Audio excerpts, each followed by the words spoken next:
Officers humiliate a war hero at diner until they see what's on his table. It was a quiet Tuesday morning at Benny's Diner, a small-town spot where regulars gathered, sipping coffee and sharing local gossip. The early sun cast a warm glow over the parking lot as people trickled in for breakfast. Sitting by the window was 75-year-old Leonard Harris, a black man who had lived in this town nearly his whole life. The lines on his face told stories of a life well lived, full of struggle and sacrifice. Today he wore a serene expression, peacefully sipping his coffee and reading the newspaper. Leonard was a Vietnam War veteran, though few knew. He wasn't one to boast. His medals and memories of the war stayed hidden away, treasured privately. Tours overseas, battles fought, honors earned. It was all part of him, but not something he needed to explain. The diner's peaceful atmosphere shifted when two police officers, both young and white, entered. They strode in with an air of authority, laughing loudly, catching glances from the regulars. Officer Greg Thompson, the older of the two, spotted Leonard sitting alone. With a sneer, he called out, "Well, well, what do we have here?" Thompson's partner, Officer Mark Davis, chuckled as they approached Leonard's table. Leonard glanced up, calm but sharp-eyed. He didn't know these men, but he knew their type, the kind who felt untouchable behind a badge. Unmoved, he returned to his breakfast, hoping they'd move on. They didn't. "Hey, old man," Thompson sneered, leaning over the booth. "You from around here or just passing through?" Leonard set down his fork, meeting Thompson's gaze. His voice was steady and his tone was firm. "I've been around longer than you've been breathing, son." Thompson's face hardened. Cute, a smart mouth on the old guy. He turned to his partner. "What do you think, Davis? Maybe he's one of those panhandlers going from diner to diner looking for handouts." Davis laughed. "Yeah, probably." "Why don't you show us some ID, old man? Prove you're not loitering." Leonard's jaw tightened, but he stayed calm. He wasn't going to give them the satisfaction of a reaction. "I don't have to show you anything," he said quietly, his voice resolute.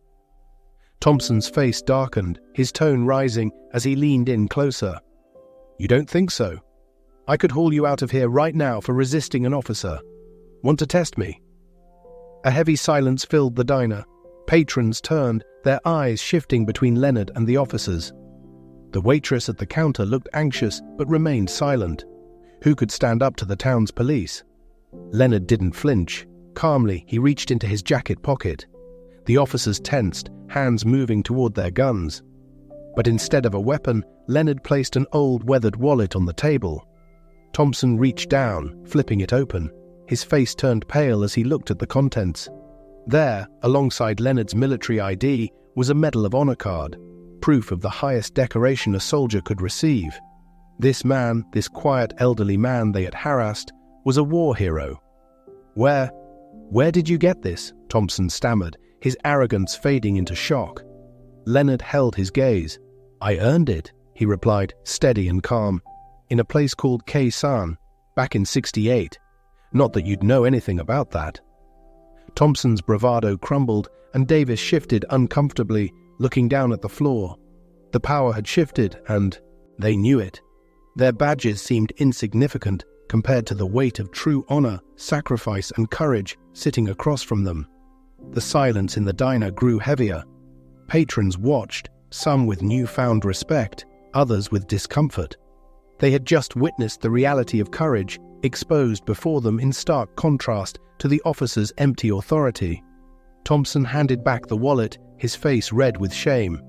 I didn't know," he mumbled, unable to meet Leonard's eyes. Leonard took the wallet, tucking it back into his jacket without a word. He didn't need their apology, their ignorance spoke for itself. The officers turned and left the diner, their swagger replaced with silent humiliation. The waitress finally approached Leonard, her voice soft. "Can I get you anything else, Mr. Harris?" Leonard shook his head with a small smile. "No, thank you. I think I'm done here." He rose to leave, nodding to a few of the patrons. He wasn't looking for recognition. He never had. All he wanted was what every veteran deserved: dignity. Outside, the sun had fully risen, warming the town as cars passed by, unaware of the scene inside. Leonard stepped out, feeling the cool morning breeze and holding his head high. He had won a quiet battle that day, not just for himself, but for anyone ever disrespected because of their age or skin color. And as for the officers, they had learned a lesson they'd remember for a long time. Real honor isn't found in a uniform. It's built on a life of integrity, sacrifice, and true courage. Qualities Leonard Harris had in abundance. He climbed into his truck, glancing back at the diner with a small, satisfied smile. They hadn't seen the real him at first, but they sure knew who he was now. If this story touched you, leave a comment or a like. Thanks for reading.